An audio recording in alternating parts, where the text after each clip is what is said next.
And so I'd have to ask, why is it that federal politics, I mean, my sense would be if anybody suggested such a thing in federal politics today, they'd be shouted down on the floor.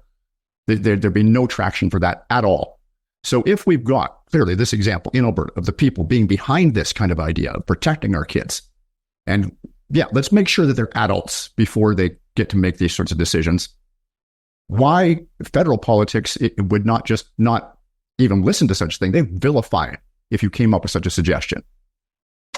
Yeah, good point. And that's because, as we said at the start, the swamp is just so much bigger, and there's so many, the forces against you are so magnified.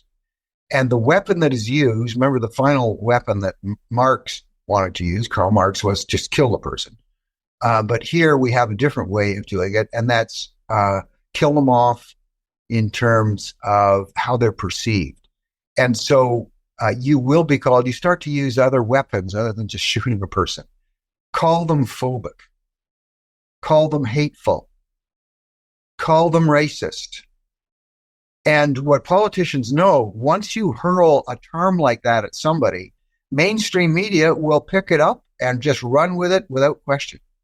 And so elected people realize, wow, if I raise this, I'm going to be called phobic. I'm going to be called racist. And you know what? It's not just among elected people. I talk to parents daily who across the country who are terrified of speaking up. Let's say on the type of policies that Danielle Smith has advocated for. They're terrified. They won't even speak up because they themselves in their neighborhoods and their schools, they don't want to be called phobic. They don't want to be called racist or hateful. But when Angus Reid did the polling across the country specifically on Danielle Smith's proposals, very specific on that, it was almost 80% support. Yes. So phenomenal public support.